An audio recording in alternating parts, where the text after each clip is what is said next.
Hola, qué gusto estar de vuelta en otra sesión. Hoy tenemos un material que, la verdad, me dejó reflexionando muchísimo. Sí, totalmente. Es de esos temas que eh, te obligan a hacer una pausa. Absolutamente. Y para quienes nos escuchan, imaginemos por un momento la construcción de un castillo de naipes, pero uno a escala monumental. O sea, un proyecto de esos que toman días, ¿no? Exacto, días enteros. Alguien pasa horas equilibrando cada carta con una precisión casi quirúrgica. Hay una estructura súper intrincada de múltiples pisos. Me imagino la tensión. O sea, la persona casi ni respira para no mover el aire. Sí, sí, el pulso se controla al milímetro para no generar ni la más mínima vibración. Y justo cuando la última carta está por coronar la torre, ocurre un estornudo. ¡Uy, no! Un estornudo minúsculo en la habitación. Y en una fracción de segundo, pues la gravedad reclama su territorio y todo ese esfuerzo colapsa por completo. Es una imagen súper frustrante, pero muy real. Muy real. Y esa devastación física, que es tan rápida y, digamos, tan desproporcionada, resulta ser la misma metáfora que un texto de hace 3000 años utiliza para diagnosticar la vida moderna. Es increíble cómo la sabiduría antigua sigue aplicando hoy. O sea, tal cual. Tal cual. El material que revisamos hoy proviene de una transcripción del canal de YouTube de Adrián Cepeda. Él hace un análisis profundo sobre un devocional del libro de Eclesiastés, específicamente el capítulo 10. Así es. Y es fascinante ver cómo este documento de la antigüedad logra diseccionar un problema súper actual. Sí, el tema de por qué la fuerza bruta y el exceso de trabajo a menudo nos llevan al fracaso. Exacto. Y cómo esas pequeñas desviaciones, las que son silenciosas, son las que realmente destruyen las grandes trayectorias. Bien, analicemos esto a fondo.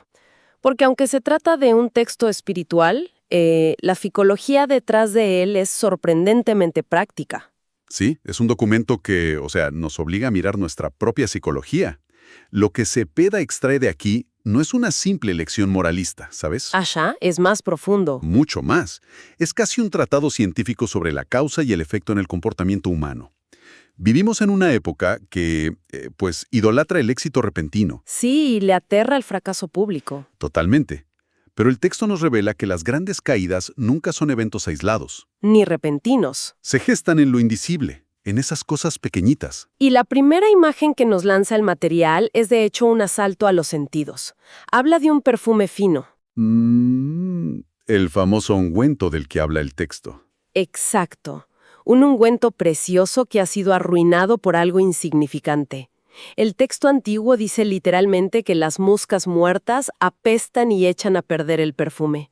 Qué imagen tan gráfica, ¿no? Súper gráfica. Y luego compara esto con cómo una pequeña necedad pesa más que la sabiduría y la honra juntas. Es una metáfora brutal, o sea, si nos ponemos a pensar en cómo se hacía un perfume en la antigüedad, no era nada fácil. No, para nada. No era ir a una tienda y comprar un frasco elegante. Exacto. Implicaba meses de recolección de resinas exóticas, extraer aceites esenciales de plantas rarísimas. Y todo el proceso de maceración, supongo. Sí, maceración, destilación, requería un cuidado extremo con las temperaturas. Era una obra de arte líquida y además carísima. Y todo ese lujo, todo ese esfuerzo botánico y químico que mencionas, se va a la basura simplemente porque una mosca cayó en el recipiente y, pues, comenzó a descomponerse. Así es, la química de la descomposición es implacable. O sea, esa es la lección principal ahí. La mosca no tiene que ser grande para destruir el perfume. No, para nada. Solo tiene que introducir bacterias. El orador del video, Cepeda, señala que la necedad opera bajo esta misma mecánica biológica, por así decirlo. ¿Cómo así? O sea, ¿cómo se traslada eso a la vida profesional o personal? Pues imagínate que alguien pasa 2 décadas construyendo una reputación súper sólida, forjando alianzas, liderando equipos con disciplina. Hay un capital social enorme acumulado. Claro, un prestigio que cuesta años de esfuerzo. Exacto. Pero la introducción de un solo elemento tóxico funciona como esa mosca. Un arranque de ira en una junta importante, un comentario despectivo o, no sé, una decisión impulsiva sin ética. Y eso contamina todo el recipiente. Tal cual. Lo arruina todo. Pero aquí es donde yo siento la necesidad de cuestionar la premisa, porque si aceptamos esta desproporción matemática, la conclusión lógica me parece paralizante. ¿En qué sentido? O sea, si un solo error diminuto tiene el poder de aniquilar 20 años de trabajo impecable, ¿no es esto una filosofía que simplemente genera ansiedad? Te entiendo. Una ansiedad casi incapacitante. Sí. Si caminar con rectitud es tan frágil que un tropiezo lo borra todo, la respuesta humana más natural sería no intentar nada. Claro, el miedo a equivocarse. En frente a este tipo de textos. Es que desanima un poco, ¿verdad? Sí, pero el análisis que hace Cepeda de la Fuente aclara que esto no es un decreto de un universo vengativo, ni un sistema divino diseñado para castigar el mínimo tropiezo. Ah, ok. Entonces, no se trata de una balanza injusta. No, para nada. Se trata de entender la integridad estructural de las cosas. La confianza y la reputación son estructuralmente similares al cristal. O sea, son valiosos pero inherentemente frágiles. Exactamente. Son frágiles ante el impacto contundente de la necedad. La necedad, por su propia naturaleza, es expansiva. Entiendo. No se queda contenida en un rincón. No, se filtra. Filtra sus consecuencias hacia las relaciones y el trabajo. Reconocer esto no debería generar parálisis, sino una conciencia aguda sobre dónde estamos parados. Ya veo. Y el propio material nos ofrece la salida a ese laberinto de ansiedad, ¿no?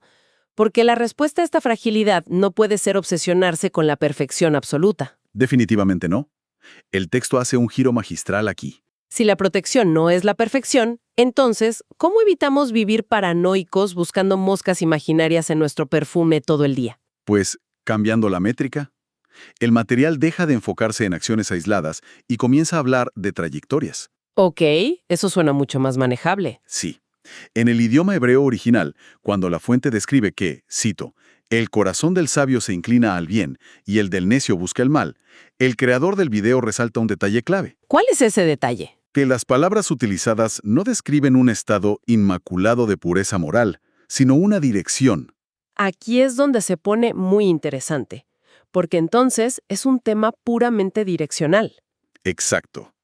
El sabio no es el que nunca se equivoca, es aquel cuya brújula interna está constantemente orientada hacia la rectitud. Y el necio sería.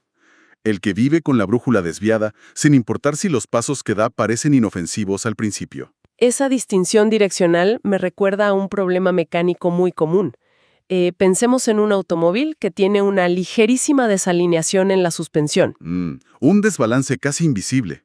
Sí, apenas 2 milímetros de desviación en una de las llantas delanteras. Si ese coche se usa solo para ir al supermercado a un par de cuadras, ese error mecánico es imperceptible. Claro, el conductor ni lo siente en el volante. Exacto, no siente nada.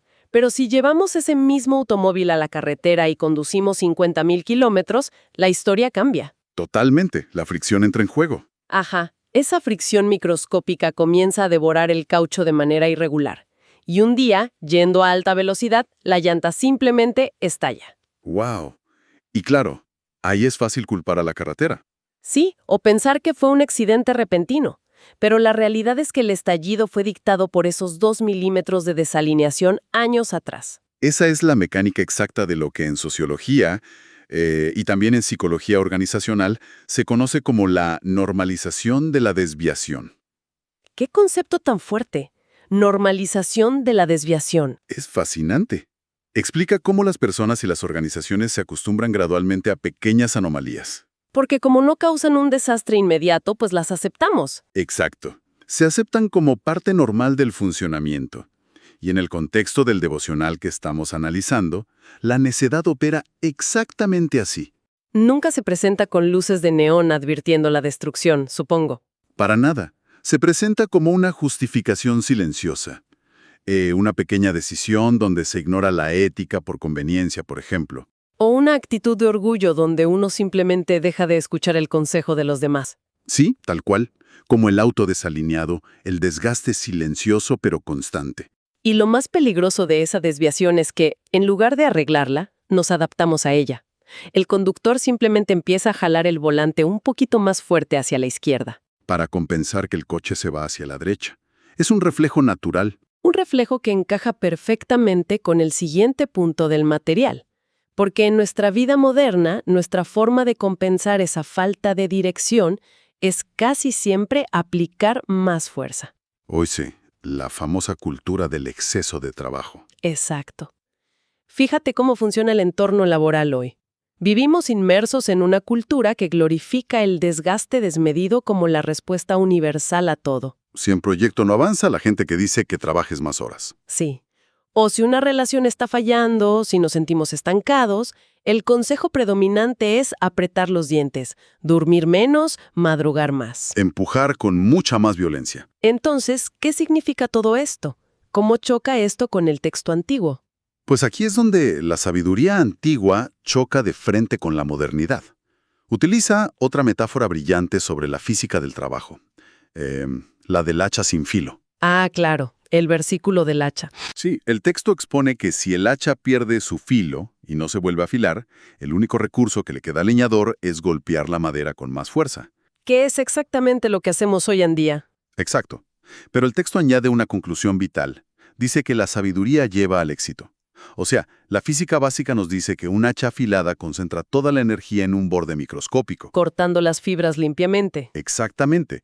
Un hacha roma, en cambio, dispersa esa energía sobre un área más grande, y el resultado ya no es un corte. Es como una contusión en el árbol, un golpe sordo. Sí, se gasta el triple de energía, los músculos se desgarran, las manos se llenan de ampollas, y adivina qué, el árbol sigue de pie. Pero hay una trampa psicológica muy seductora en esto del hacha sin filo.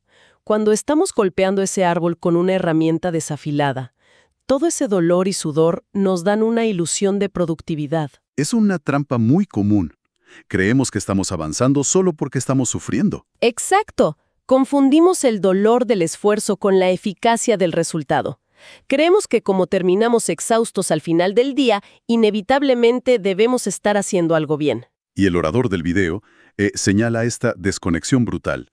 Estar ocupado y estar desgastado no es sinónimo de estar yendo en la dirección correcta. Esa ilusión de productividad es como un sedante. Nos impide darnos cuenta de nuestra propia necedad. Es que reconocer que el hacha no tiene filo implica aceptar una verdad súper incómoda. ¿Cuál sería esa verdad? Que nuestro método actual, por más que le estemos inyectando nuestra alma entera, es fundamentalmente defectuoso. Y la solución que plantea el devocional es profundamente contraintuitiva para una mente hiperactiva. Claro, porque la solución no es cambiar la técnica de golpe, ni comprar guantes nuevos. No, la solución requiere la acción que más le aterra a una persona moderna, que es simplemente detenerse. ¡Wow! Detenerse por completo. Soltar la herramienta. Y es que si uno tiene una cuota de madera que cortar o la presión de la competencia encima, detenerse parece un lujo imperdonable. Parece una pérdida de tiempo monumental. Totalmente. Tu cerebro te grita que cada minuto que pasas sentado con la piedra de afilar es un minuto donde el árbol no está cayendo. Pero la ventaja mecánica de detenerse es innegable. Reducir la fricción mediante el afilado transforma un trabajo tortuoso en algo mucho más fluido. Ahora bien, la fuente lleva esto a un terreno mucho más personal e introspectivo, ¿cierto? Porque afilar el hacha no es solo tomarse unas vacaciones. Exacto. El análisis de Cepeda eleva esta metáfora a un plano espiritual. Para la audiencia de su material, detenerse significa un acto de rendición y de humildad. Era la fuente de la sabiduría, buscar a Dios y permitir que Él reajuste nuestras motivaciones. Limpiar nuestro orgullo y clarificar la mente. Tal cual. Implica hacer un inventario muy honesto de esas actitudes desviadas que mencionábamos antes con lo del auto. Claro, si hemos estado operando con arrogancia o con una prisa tóxica. O ignorando nuestros propios límites, ¿sí? El afilado consiste en corregir ese grado de desviación antes de volver a levantar la herramienta. Hay un concepto que extraigo de toda esta secuencia que me parece transformador. A ver, cuéntame. Al principio hablábamos de esa mosca muerta que arruina el perfume. Ese error minúsculo que desencadena un desastre. Sí, la metáfora de la fragilidad. Exacto. Pero al cruzarlo con esta idea del hacha y la piedra de afilar, la perspectiva sobre nuestros errores cambia por completo. ¿En qué sentido cambia? En que cuando decidimos hacer esa pausa, esos pequeños fracasos y desviaciones dejan de ser simplemente una condena o una mancha en el historial.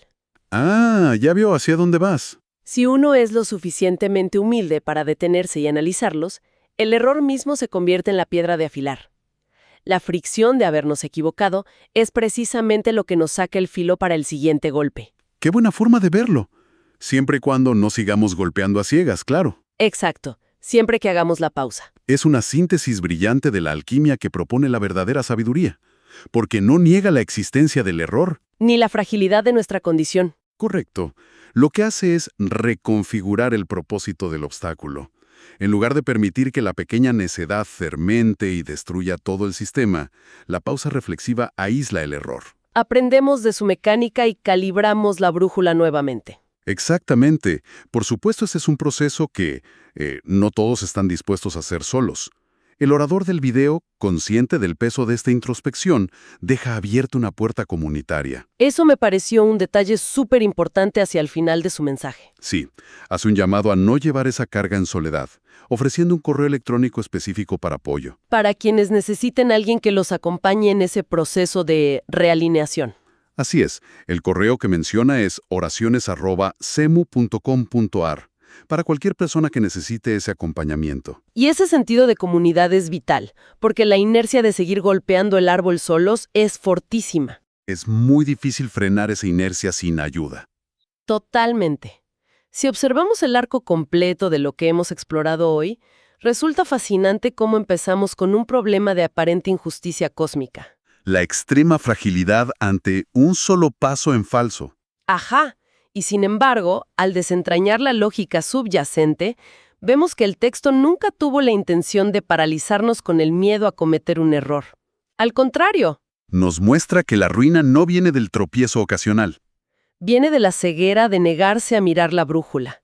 Nos advierte sobre ese peligro mortal de la normalización de la desviación. Donde justificamos milímetros de orgullo hasta que la estructura entera cede. Y culmina entregándonos el antídoto definitivo contra la cultura de la extenuación.